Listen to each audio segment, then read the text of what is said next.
మన గుంతకల్ న్యూస్ ని లైక్ చేయండి, షేర్ చేయండి, సబ్స్క్రైబ్ చేయండి.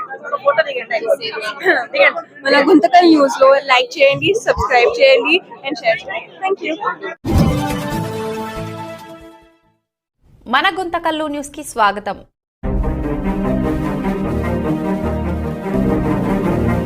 అసలు నేను 10 లక్షలు ఖర్చు పెట్టి ట్యాంకులు కట్టేసిన కొత్త బోర్ వేసిన, కొత్త మోటార్ వేపించినాను. పైప్ అది కడిగిస్తారు కదా నా బోర్లు, 4 బోర్లు కడిగించినాను, పైప్ లైన్ చేపించినాను. మొత్తం 10 లక్షలు ఖర్చు పెట్టింటే నన్ను తిప్పుతూ చేస్తూ కలెక్టర్ చుట్టూ తిప్పుతూ వీళ్ళు పోయి వెంకటేశు మనీ అక్కడ వచ్చి సాగరు. వీళ్ళు ముగ్గురు సోమవారం వస్తే కలెక్టర్ దగ్గర పోవడము ఇచ్చి రావడము, సోమవారం వస్తే ఇచ్చి రావడము, అట్లా చేస్తా నాకు 5 లక్షలు తెచ్చినారు. 10 లక్షలు నేను పెట్టింటే 5 లక్షలకి నాకు బిల్లు చేపించినారు. అంటే నేను 5 లక్షల రూపాయలు నాకు 2 ఆడపిల్లలు ఉన్నారు. నా భర్తకు ఆరోగ్యం బాగలేదు. నా పరిస్థితి ఏమన్నా 24 గంటలు. మొన్న సోమవారం రోజు కలెక్టర్ పోయి వాళ్ళు ఇచ్చినారో లేదో నాకు తెలియదు.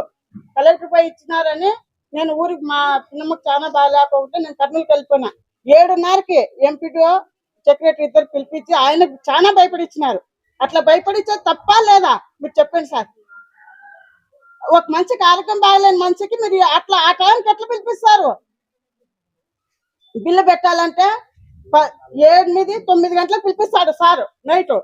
అట్లనా సార్ పిలిపించేది? ఆడ మనిషికి ఆ హోటల్లో కూర్చుందాం, ఆ బయట కూర్చుందాం అంటాడు సార్. ఇది ఏం సార్? ఇది పోయినన్నాళ్ళు ఏంటి ఇది? మేము గెలిచినప్పటి నుంచి ఒకటే రామాయణం ఉంది. సెక్రటరీ ఇప్పుడు ఉండే సెక్రటరీ తీర్మానం తీసుకోవాలంటే 10 సార్లు పోవాలా, 10 సార్లు ఫోన్ చేయాల. ఆడుండా ఈడుండా అని అంటాడు. ఆయన ఎప్పుడు పిలిపిస్తే అప్పుడే పోవాలా, ఆయన ఆడు పిలిపిస్తే ఆడే పోవాలా. అయ్యప్ప స్వామి గుడి ఆడుంది సార్, ఆటకి రామంటాడు. ఆడుంది సార్ అయ్యప్ప స్వామి గుడి? రైల్వే స్టేషన్కి ఉంది. పోతాడు ఆ టైంకి. ఏం సార్ ఇది? నువ్వు సెక్రటరీ యాడ్ చేసి పని నాకే ఏదన్నా అంటే మేము కలెక్టర్ ద్వారా వచ్చినానంటావే, కలెక్టర్ దగ్గర కానీ పోయి ఆయన కలెక్టర్ ద్వారా వచ్చినాడంట సార్. కలెక్టర్ ద్వారా వచ్చినాడు. నేను ఎమ్మెల్యే మంచిని అంటాడు. నువ్వు అడ్జస్ట్ అయి చేసుకో, లేకపోతే నీకు బిల్లులు పెట్టిన అంటాడు. నువ్వు ఆ 10 లక్షల గురించి మాట్లాడితే నీకు అసలు బిల్లే లేదని చెప్తాను చూడంటాడు. ఇప్పుడు 10 లక్షల గురించి నేను కలెక్టర్కి ఇచ్చొచ్చినాను సార్. ఇచ్చింటే ఆ 10 లక్షల గురించి మాట్లాడితే నీకు బిల్లు పెట్టను అంటాడు సార్. అంటే మేము అంత తక్కువ సార్? మా డబ్బులు తీసుకో అంటే నువ్వు కానీ దొంగే కదా, వాళ్ళసరికి మీరు కానీ వెళ్తున్నారు కదా. నేను దాంట్లో తప్పు ఉందా సార్? నేను నానాక తిప్పులు బట్టి చేసుకుంటూ ఉంటే నాకు 2 ఆడపిల్లలు ఉన్నారు. నేను గ్రామంలో ఒక పైప్ లైన్ పోతే ఫోన్ చేసి నానాకలు మాట్లాడతారు. నేను అప్పు సప్పు చేసుకొని తీసుకుంటున్నాను కదా. నేను బతికేది వద్దా సార్? నేను కానీ అప్పు చేసుకొని చేస్తున్నా. నా ఇంటికి వస్తుందా, నా వాకిలికి వస్తుందా? మీ ఊర్లకే చేసేది నేను. ఇప్పటి వరకు నాకు చాలా ఇబ్బందులు పెట్టినారు సార్. ఈ 5 ఏళ్ళు నేను ఏ రోజు మంచి శాంతిగా ఉండలేదు సార్. 5 ఏళ్ళు వైసీపీ గవర్నమెంట్ లో వచ్చి 4 ఏళ్ళు నరకమని పిలిచినాను. మా పిల్లలు మాకు రావాలి. వైసీపీలో 4 ఏళ్ళ వరకు నడిపించినారు సార్. ఎట్లా నరకం ఎట్లుండేది చూసినా సార్ వైసీపీ గవర్నమెంట్ లో. దాని తర్వాత టీడీపీ వచ్చింది సార్. వచ్చినా కానీ వీళ్ళు కానీ సేమ్ ఇంకా అదే రాదంటే అదే పాట అదే ఇదే. మాకైతే మంచి శాంతి లేదు. ఒక్క రోజు కానీ నేను మంచి శాంతి బిల్లు చేసుకోలేదు సార్. 10 సార్లు కలెక్టర్ చుట్టూ తిరగాల. నేను బిల్లు పెట్టుకోవాలంటే 10 సార్లు పోవాలా కలెక్టర్ చుట్టూ. అంటే గ్రామంలో పని చేపించుకున్నట్టయితే నేను పనికి వస్తాను. నేను బిల్లు పెట్టుకునేటప్పుడు అయితే అడ్డు పడతారా? అప్పుడు కానీ చెప్పొచ్చు కదా. సెక్రటరీ ఏం చెప్పాలా? వాళ్ళు ఊర్లో పని చేస్తున్నారయ్యా, ఊర్లో అన్ని 33 చేసినారు, నా కట్టితో చూసిన అనాలి కదా. ఇప్పటికైనా సెక్రటరీ వాళ్ళు ఎన్ని ట్యాంకులు కట్టినారు, వాళ్ళు ఆడి బోర్ వేసినారు, వచ్చినప్పుడు నువ్వు అన్ని చూసినావు. నువ్వు ఎట్లా అడుగుతావు? అట్లా పని చేసినటువంటి ఫోటోలు పెట్టినాము. నువ్వు 24 గంటలు అనంతపూర్లో ఉంటే ఊర్లో పరిస్థితి ఎట్లా సార్? ఊర్లో ట్యాంకులు పోయినాయి, ఆవు పోయినాయి, పైప్ లైన్ పోయినాయి, అన్ని చేపిస్తున్నాను. ఏం చేయాలి నాన్న? ఇంకా ఏమేం పని చేసినావు అన్నా అని అడుగుతాడా? ఏం సార్ ఇది?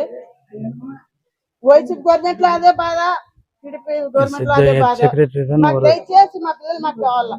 నేను వర్క్ చేసిన దానికి నేను 10 లక్షలు వర్క్ పెట్టుకుంటే పని పెట్టుకుంటే 5 లక్షలు చేసిస్తున్నారు. నేను అప్పులు కట్టుకుంటున్నా, నా భర్త పిల్లలు సాకుంటున్నా. మేము బిల్ మాకు బిల్లులు కావాలంటే ఆయనకి 50,000 ఆయనకి 50,000 ఈ 50,000 ఇవ్వాలని సెక్రటరీల ద్వారా డిమాండ్ చేపిస్తాడు ఆయన. ఒకసారి 15,000 చెప్తాడు, ఒకసారి 12,000 చెప్తాడు, ఒకసారి 50,000 చెప్తాడు, ఒకసారి 25,000 చెప్తాడు. అది అంతా పోయి లాస్ట్కి ఇప్పుడు 15,000కి ఆడ మేము ఆయనది కూడా రికార్డింగ్ చేసినాం. 15,000 కాడ ఆడ కూడా రికార్డింగ్ చేసినాం. 12,000 15,000 కాడ కూడా అన్ని మేము ఇది చేసి మాకు ఇంకా లాస్ట్కి ఇంక గత్యంతరం ఏం లేదు. ఇంకా వేరేది మేమేమన్నా పోలీస్ స్టేషన్ కంప్లైంట్ ఇవ్వాలంటే నీ ప్రూఫ్ ఏముంది అని అడుగుతారు. ఆ ప్రూఫ్ అడిగినప్పుడు మేము ప్రూఫ్ చూపించాలి కదా. ఆ ప్రూఫ్ కోసము మేము ఆయనతో రికార్డింగ్ చేయాల్సి వచ్చింది. ఈ వాటి కూడా నా భార్యని 2 సార్లు బాగడినా పో అని 2-3 సార్లు నా భార్యని అదే విధంగా మాట్లాడి పంపించినాడు అక్కడ. దానికి ఆ రోజు నేను సపరేట్ పోయినా అడిగేకి. నేను సపరేట్ అడిగేకి పోయినప్పుడు నేను ఆయనదంతా మొత్తము నేను వీడియో తీసుకున్నా. ఆయన ఎదురుగానే వీడియో తీసుకున్నా. అదంతా ఉంది, వీడియో తీసుకున్నా. దాంట్లో ఆయన ₹1,00,000 కూడా అడిగిండేది ఉంది. సెక్రటరీలు మీ గురించి లక్షలు ఆర్టీఎల్ కట్టినారు అంటే నేను నిజరూపంగా ఇంత నిజాయితీగా పనిచేసి నా గురించి నువ్వు ఎందుకు ఆర్టీఎల్కి లక్షలు కడతావు? నువ్వేమన్నా ఇచ్చినావా? మరి నువ్వు ఓసారి ఇచ్చినావా అని అంటాడు సెక్రటరీ. ఇప్పుడు మాకు తెలీదా ఇచ్చేది అంటే నువ్వు తీసుకోలేవా? నువ్వేం తీసుకోకున్నట్లున్నావా? నువ్వు కానీ తీసుకున్నావు కదా మా దగ్గరే. అవన్నీ మేమేమన్నా బయట పెడతామా? కానీ మాకు ఈ రోజు మాకు గత్యంతరం లేక మాకు వచ్చింది అవకాశం, మాకు అన్నిటికీ ఇబ్బంది పెడుతున్నావు కాబట్టి నువ్వు తీసుకునేది కూడా మేము ఇప్పుడు బయటికి పెడుతున్నాం. కాకపోతే నీకు ఇచ్చినది మా దగ్గర ప్రూఫ్ లేదు, వీడియో ఎవిడెన్స్ మేము తీసుకోలేదు అంతే. అది అంటే నువ్వు మాకు ఇబ్బందులు పెట్టాలని నువ్వు అనుకున్నప్పుడు నేను దీన్ని ఈ రోజు నేను బయట పెట్టాల్సి వచ్చింది. ఒకవేళ నువ్వు అనలేదంటే కూడా నేను రికార్డింగ్ కూడా చూపించాల్సి వస్తుంది. కాకపోతే నీకు మామూలు ఇచ్చినట్టువైతే మేము తీసుకోలేదు. అవి రికార్డింగ్ లేవు మా దగ్గర. మాకు సామరస్యంగా పని అయిపోయి అనుకున్నాం. ప్రతి ఒక్క సర్పంచ్కి ఇవే ఇబ్బందులు ఉన్నాయి, ఇవే బాధలే ఉన్నాయి. ప్రతి ఒక్క సర్పంచ్ పడుతున్న బాధలు ఇవే. ఏమంటే మాది పెద్ద పంచాయతీ. మేము ఈ ఊర్లో ఈరోజు పని ఉంది, ఈరోజు ఏదో ఒకటి పని చేసేసింటాం, ఇంకో ఊర్లో పడుతుంది. ఆడు చేసేసింటాం, ఇంకో ఊర్లో పడుతుంది. ఆడు చేసింటాం, ఇంకో ఊర్లో పడుతుంది. 4 ఊర్లు కాబట్టి నాకు ఈ బాధలు ఇవి ఇబ్బందులు వచ్చినాయి కాబట్టి బయట పెడుతున్నాం. మేము మాకు ఇబ్బందులు పెడుతున్నారు కాబట్టి అది సార్. దయచేసి మాకు ఇప్పటికైనా కానీ మేము చెప్పిన ప్రకారంగా అన్ని ఇచ్చినాం. వాళ్ళు పిలిపించి మర్యాదగా నా ట్రాక్టర్ కావాలి అది కావాలి వాళ్ళు ఎవరో ఏమో చెప్పిన మాట నమ్మి వాళ్ళు చేసినారు. కానీ ట్రాక్టర్ ఏమన్నా చెప్పిందా సార్? ఏందని ఫాల్ట్ వచ్చిందా? నేను ఎట్లు పెట్టినాను. మేమేమన్నా గవర్నమెంట్ కి అట్లా హ్యాండ్ ఓవర్ చేసిపోతాను సార్. నేను నా వస్తువు ఏదైనా కానీ నాకు హ్యాండ్ ఓవర్ చేసిన గవర్నమెంట్ వస్తువు చిన్నది కానీ లేదు సార్. నేను అంత జాగ్రత్త పెట్టుకుంటాను. ఎవరి కోసము మనకి గవర్నమెంట్ ఇచ్చింది కాబట్టి వాళ్ళకి ఇచ్చుకోవాలా. మనం ఒకరితో అనిపించుకోకూడదు, ఒకరితో ఏలైతే అనిపించుకోకూడదు అనేది నా మాట. కొంతమంది అన్నం తింటారా గడ్డి తింటారా నాయనలు? అన్నం తినే మాట మాట్లాడరు సార్. అంత బాధ వేస్తారు సార్ నాకు. ఈరోజు మీ మీడియా మూలకంగా ట్రాక్టర్ మిషన్ అన్ని మొత్తం హ్యాండ్ ఓవర్ చేస్తున్నాం సార్. మాకు దయచేసి మా బిల్లులు మాకు 2-3 రోజుల్లో మాకు అన్ని చేసేయండి. మాకి మేము చేసిన పనులన్నీ మాకన్నీ మొత్తం రేపటికి మాకు తీర్మానాలు మా బిల్లులన్నీ ఓకే చేసేయాలా. ఇవన్నీ మీరు అడిగినట్లు మేము కంప్లీట్ గా మేమేమన్నా మేము దొంగలేంటే మేము వీటికి ఎందుకు వస్తాం? మీడియాని ఎందుకు పిలుచుకుంటాం?